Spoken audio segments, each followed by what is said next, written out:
Dear students, today I am going to start again chapter 1 and from chemistry book. In previous videos, I have talked about solid, liquid and gases, and I think I have described about intermolecular space and intermolecular force. Here we will learn about solid, liquid, gas separately and the property of solid, liquid and gases. So the particles of matter, this is page number 6 and point 3rd, the particles of matter are constantly moving. By experiment it is found that the particles by which a matter has been made is always in motion. जितने भी particles होते हैं किसी matter के वो हमेशा motion में रहते हैं। इसको हम लोग पहले डिस्कस किए थे कि अगर सॉलिड है तो सॉलिड में क्या होता है, इंटरमॉलिक्यूलर स्पेस बहुत ही कम होता है और इंटरमॉलिक्यूलर फोर्स बहुत अधिक होने की वजह से जो पार्टिकल्स होते हैं सॉलिड के वो अपने मेन पोजीशन पे ही वाइब्रेट करते हैं, मतलब अपने पोजीशन पे ही रहेंगे और केवल वाइब्रेट करेंगे। अगर हम लिक्विड की बात करते हैं तो लिक्विड में इंटरमॉलिक्यूलर स्पेस अधिक होता है और इंटरमॉलिक्यूलर फोर्स थोड़ा कम लगता है। सॉलिड के कंपैरिजन में उसमें इंटरमॉलिक्यूलर फोर्स कम लगता है। इसके वजह से जो पार्टिकल्स होते हैं, जो मॉलिक्यूल होते हैं, एक दूसरे के ऊपर स्लाइड करते रहते हैं, वो एक दूसरे के ऊपर स्लाइड करते हैं। इसलिए लिक्विड में फ्लुएंसी आ जाती है, वो फ्लो करता है। इसी वजह से वॉल्यूम तो फिक्स होता है लिक्विड का, लेकिन उसका जो शेप और साइज होता है चेंज होता रहता है। जैसे कंटेनर में उसको पोर करेंगे वैसा ही उसका शेप और साइज हो जाएगा। गैस की अगर हम बात करते हैं तो गैस में इंटरमॉलिक्यूलर स्पेस बहुत अधिक होता है और इंटरमॉलिक्यूलर फोर्स बहुत ही कम, नेग्लिजिबल लगता है। इसकी वजह से गैस का न तो शेप और साइज ही फिक्स होता है और न ही उसका वॉल्यूम फिक्स होता है। अब जैसे मान लीजिए आप अपने रूम के किसी कोने में अगरबत्ती अगर जला देते हैं तो उसकी स्मेल पूरे रूम में फैल जाती है, कॉन्स्टेंटली पूरा उसके जो पार्टिकल्स होते हैं पूरे रूम में फैल जाते हैं। क्यों ऐसा होता है? क्योंकि उसमें इंटरमॉलिक्यूलर फोर्स जो होता है बिल्कुल ही कम होता है, नेग्लिजिबल होता है, नहीं के बराबर होता है और इंटरमॉलिक्यूलर स्पेस बहुत अधिक होता है, जिसकी वजह से उसके पार्टिकल इधर से उधर मूव करते रहते हैं। हम लोग आगे पढ़े थे ब्राउनियन मोशन। ये रॉबर्ट ब्राउन नाम के एक साइंटिस्ट थे जिन्होंने एक्सपेरिमेंट करके देखा था कि अगर उन्होंने क्या किया था कि लिक्विड में, सपोज फेरी वाटर में पॉलन ग्रेन को घोल दिया था और घोलने के बाद उन्होंने ऑब्जर्व किया था माइक्रोस्कोप से कि जो पॉलन ग्रेन के पार्टिकल्स हैं, जो छोटे छोटे कण हैं, वो रैंडम मोशन में घूमते हैं। रैंडम मोशन का मतलब कि कोई उसका डायरेक्शन नहीं होता है, कभी जिग जाग में, कभी इधर गए, कभी इधर गए, कभी इधर गए, कभी इधर गए, कभी इधर गए, ऐसे घूमते। वो जिग जाग में मूव करते रहते हैं और इसका फिगर पेज नंबर 4 पे दिया गया है, moment of pollen grains in water. तो अब हम लोग थे पेज नंबर 6 पर। The particles of matter are constantly moving. The best evidence that particles of matter are constantly moving comes from the studies of diffusion and Brownian motion. When we light an incense stick in one corner of room, its fragrance spreads in the whole room quickly. जैसा मैं अभी आपको बताया कि अगर किसी अगरबत्ती को कोने में, हम किसी रूम के कोने में अगर जला देते हैं तो उसकी जो सुगंध होती है पूरे के पूरे रूम में फैल जाती है। ऐसा क्यों होता है? क्योंकि अभी मैं आपको बताया कि इंटरमॉलिक्यूलर स्पेस बिल्कुल बहुत ज़्यादा होता है और इंटरमॉलिक्यूलर फोर्स बिल्कुल कम होता है, मीन्स नहीं के बराबर होता है। इसलिए जो गैस के पार्टिकल्स होते हैं रूम में, जो एयर होती है उसके पार्टिकल के अंदर मिक्स हो जाते हैं और जिग जाग में, रैंडम मोशन में इधर से उधर भागने लगते हैं। The observation that the fragrance of burning incense stick spreads in the entire room very quickly tells us the particles of matter are constantly moving. इससे हम ये प्रूव कर सकते हैं या यह प्रूव होता है कि जो पार्टिकल्स होते हैं वो बहुत तेजी के साथ क्विकली इधर से उधर भागते रहते हैं। We will now describe the diffusion of copper sulfate into water. वही चीज जैसा कि हम लोग वो क्रिस्टल वाला पढ़े थे। अगर कॉपर सल्फेट को हम वाटर में डिजॉल्व करते हैं तो आप देखेंगे कि थोड़ी ही देर में वाटर का कलर चेंज हो जाएगा। ये जो है लाइट ब्राउन हो जाता है, हल्का ब्राउन हो जाएगा। और इसका मतलब यह है कि जो कॉपर सल्फेट के पार्टिकल्स हैं वो पूरे वाटर के पार्टिकल में मिल जाते हैं, मिक्सअप हो जाते हैं, और मिक्सअप होने से पूरा वाटर का कलर चेंज हो जाता है। The spreading of blue color of copper sulfate crystal in water is due to the movement of both copper sulfate particles as well as water particles. Water भी liquid है, इसके भी molecule एक दूसरे पे पार्टिकल जो स्लाइड करते रहते हैं, और कॉपर सल्फेट सॉलिड है, जब उसको वाटर में डिजॉल्व करते हैं तो जो कॉपर सल्फेट के बीच में पार्टिकल्स का जो बाउंडेशन होता है, जो बॉन्डिंग होती है वो टूट जाती है, ब्रेक हो जाती है, और उसके जो पार्टिकल्स हैं कॉपर सल्फेट के वो फ्री हो जाते हैं, और फ्री होने के बाद वाटर में मिक्सअप हो जाते हैं। मीन्स वाटर के जो मालिक्यूल होते हैं यहाँ पार्टिकल होते हैं, कंफ्यूज नहीं होंगे, पार्टिकल कहें या मालिक्यूल कहें वो सेम थिंग है। तो जो वाटर के पार्टिकल्स होते हैं और कॉपर सल्फेट के जो पार्टिकल्स होते हैं ये एक दूसरे में मिक्सअप हो जाते हैं, इसलिए वाटर का कलर जो है पूरा का पूरा चेंज हो जाता है। The particles of matter attract each other.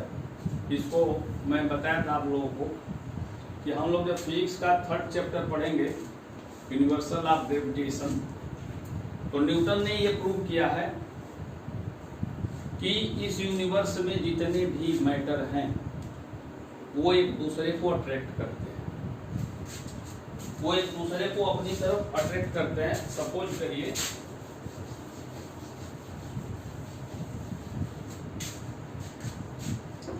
इस मार्कर को मैं इस बोर्ड के करीब लाया, सटाया नहीं हूं, करीब लाया, तो ये बोर्ड जो है मार्कर को अपनी तरफ खींचता है और ये मार्कर जो बोर्ड को अपनी तरफ खींचता है।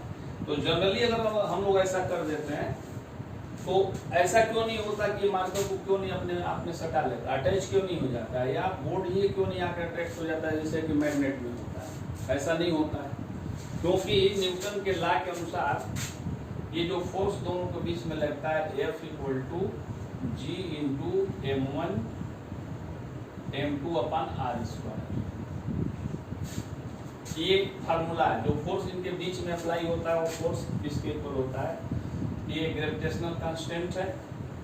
ये m1 जो है फर्स्ट पार्टिकल का मास है और ये सेकंड पार्टिकल का मास है, और r जो है दोनों पार्टिकल के बीच, दोनों मैटर के बीच में जो डिस्टेंस है। सपोज करिए फिगर के द्वारा अगर आपको समझाऊं, सपोज करिए ये यहाँ पर m1 है कोई मैटर और यहाँ कोई m2 मैटर है, तो इनके बीच की डिस्टेंस अगर r है, इनके बीच में अगर डिस्टेंस r है तो जो हमारा f होगा वो G × m1 × m2 / r² होगा। इसको हम लोग फिजिक्स में पढ़ेंगे।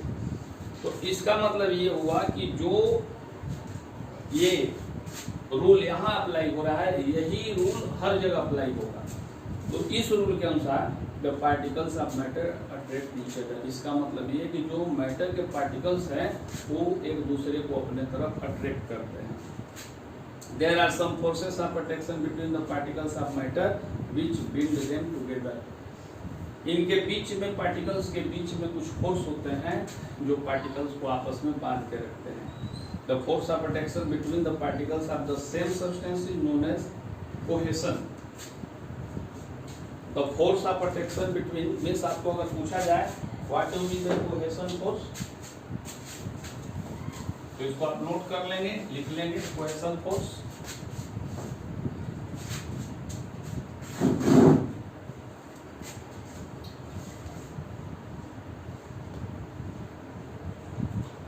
cohesion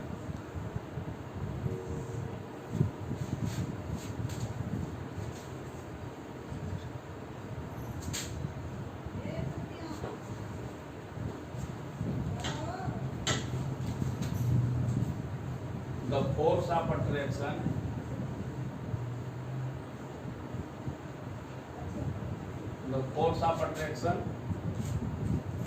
between the particles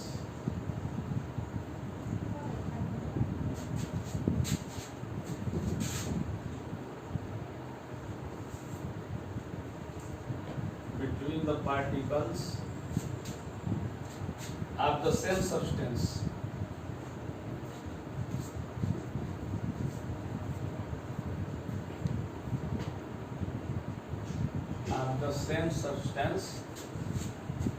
is known as cohesion.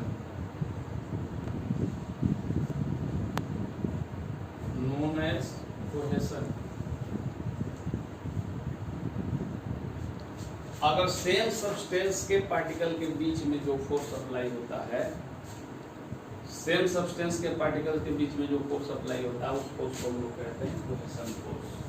This is generally known as cohesion. जैसे वाटर है, वाटर के जो पार्टिकल्स है, मॉलिक्यूल हैं, निश्चित तौर पर एक दूसरे को अट्रैक्ट करते हैं, तो ऐसे फोर्स को, ये जो फोर्स लगता है वाटर के पार्टिकल्स के बीच में जो फोर्स लगता है, उसको हम लोग कहते हैं कोहेशन फोर्स. एंड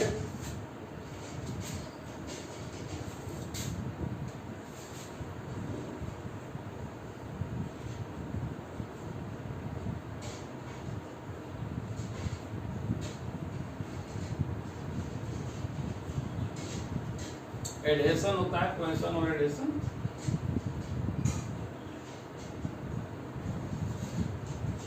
शायद आपके बुक में ना दिया हो.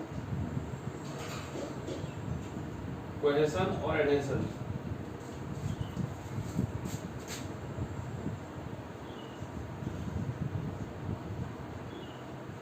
एडहेशन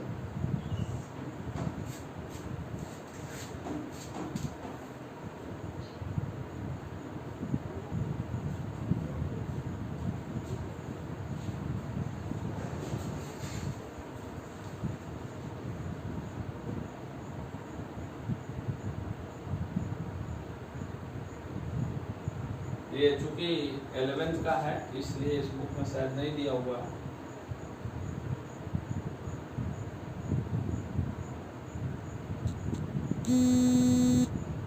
चलिए,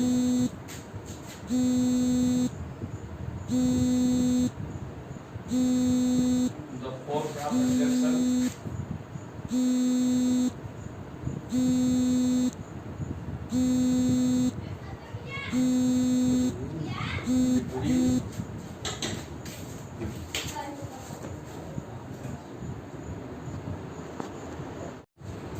now you have to learn adhesion or it is called adhesive force. जैसे हम लोग कोहेशन पढ़े हैं, वैसे adhesion, the force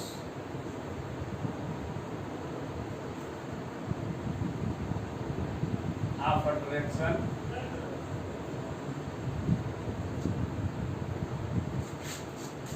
between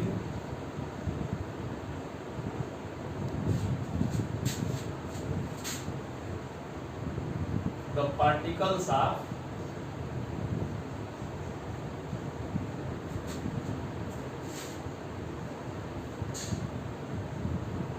different substances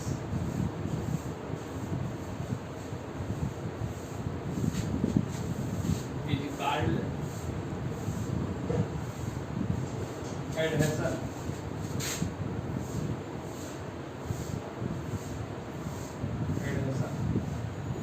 इसी को हम लोग एडहेसिव फोर्स, कोहेसिव फोर्स और एडहेसिव फोर्स कहते हैं. मीन्स अगर डिफरेंट टाइप के पार्टिकल्स हैं, डिफरेंट टाइप के अगर मेटल हैं या सब्सटेंस हैं, तो उनके पार्टिकल्स के बीच में जो फोर्स अप्लाई होता है, उसको हम लोग कहते हैं एडहेशन और adhesive force. And now we will learn about the rigid and fluid. Rigid means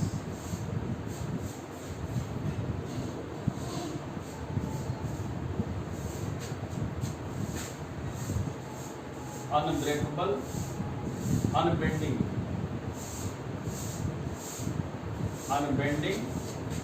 or inflexible.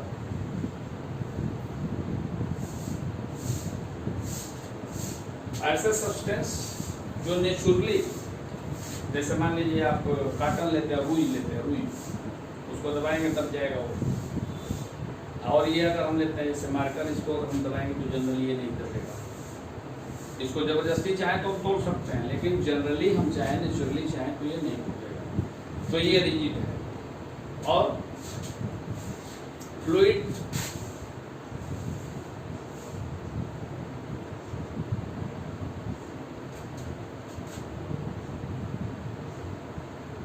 the substances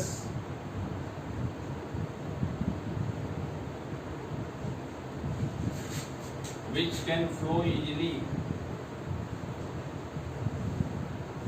which can flow are called fluids.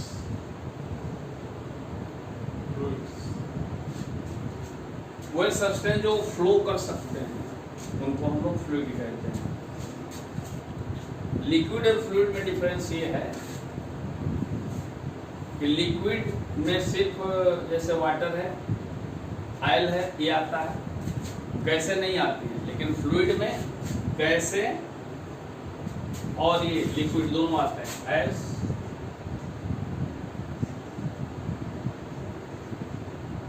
Liquids and gases both. एक difference समझ लें,